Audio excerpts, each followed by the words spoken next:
Увс аймгийн хувьд бэлчээрийн даатс одоо нийт одоо мал сөрөхийн хонь толгойд шилжүүлснээр ингээд үзэх юм бол нийтдээ бол 2 дахин илүү одоо хэтэрсэн байж байгаа бэлчээрийн даатс. Зарим одоо ингээд сумууд ингээд дундшин шүү дээ. Зарим сумуудад аваад үзэх юм бол 4 дахин 6 дахин одоо бэлчээрийн даатс хэтэрсэн сумууд бол байж байна. Ерөнхийдөө бол бэлчээрийн даатс бол хэтрэлтэй.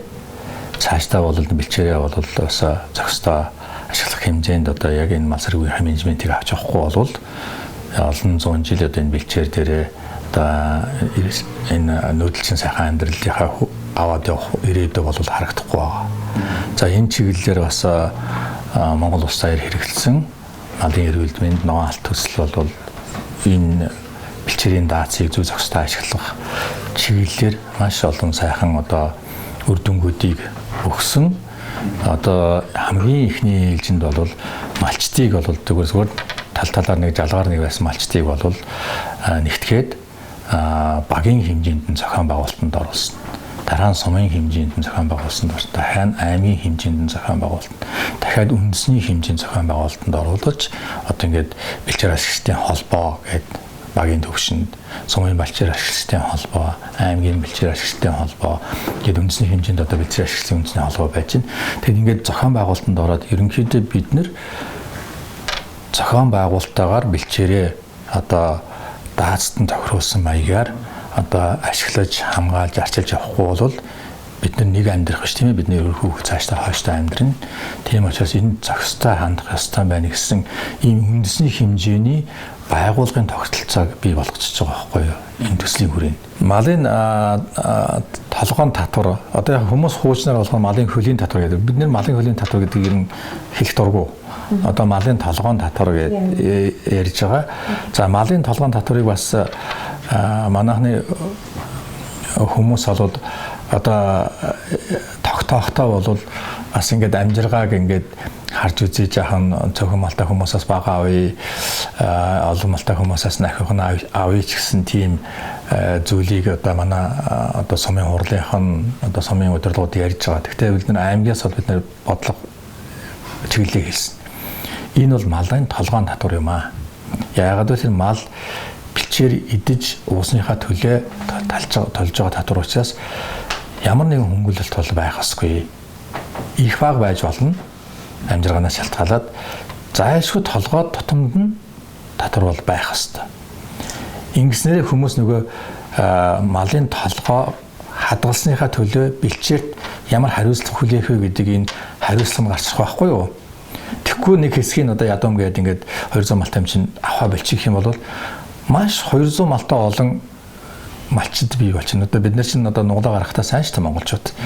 Тийм учраас бид нар 20 малтай байсан ч гэсэн тохирсон татвар төлөх ёстой гэдэг энэ зарчмыг бол аймагаас шаардж байгаа. Тэгэд би малын бэлчээрийн асуудлаас болоод бэлчээрийн даат хэвчэрсэнтэй өгдүүлээч гэсэн сүмөр оноос манай малын хөлийн татвар гэж хэдэн жилээс нар ингэж хэрэгжиж гэсэн энэ би малчингийн хувьд хамгийн зөв зүйтэй асуудал боллоо гэж боддог.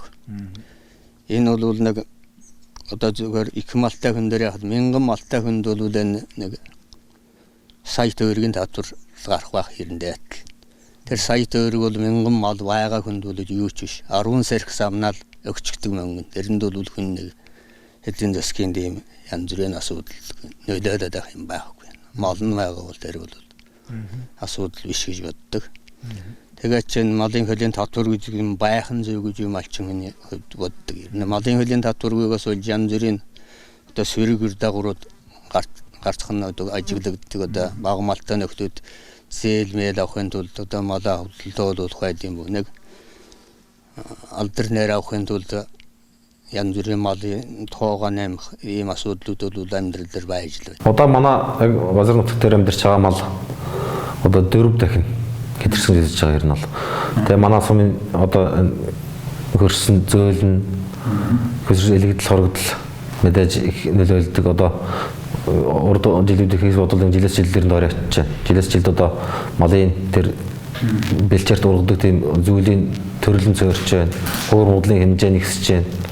Тэгэхээр цаашдаа бол ингээд юм байдлаараа бол ер нь хэцүүтгэр л байгаа юм. Сум малын толгойн татвар албан татвар хэрэгжиж эхлэх үеэс эхлээд манай хоёр ажлын хэсэг байгуулж ажилласан. Нэг нь болохоор малын албан татврын тоо хэмжээ тогтоох. Хоёр дахь нь болохоор малын албан татврын чөлөөлөх, хөнгөлөх, журам боловсруулах гэдэг. Тэгээд ажлын хэсэг маань нэг 400 бас нэг 500 өрхөөс санал асуулга авсан юм байлаа. Түүний дундаж нь болохоор тэрэн дотор малын хөлийн татвар ер нь авах нь буруу. Бид нар өгөхгүй нэг ч хүн хэлээгүй. Аваад бидэрт хэрэгтэй юм хийвэл бид нар ингээд өгөхөд бэлэн байна. Хэдийч өгөхөд бэлэн байна ер нь. Тий 100 дэмжсэн. Тэгээд малын хөлийн албан татврын одоо адуу 1000, өхөр 700, тэмээ 500, ямаа 300, хонь 200 гэсэн юм малчтаас хэрэгсэн саналыг дундэлж үзэх юм байдлаар тогтсон байгаа. Тэгээд хөнгөлөг чөлөөлөхийн хувьд болохоор нэг сумын иргэдийн төлөөлөгчдийн урлаар хэлэлцэж байгаа нэг 100-аас доош малтай эрхийг татвараас чөлөөлсөн өнгөлсөн байгаа. Тийг болгосон байгаа татварыг. Тэгээд нэг 386 эрх чөлөөлөгдөж байгаа. Энэ журам бодлоо.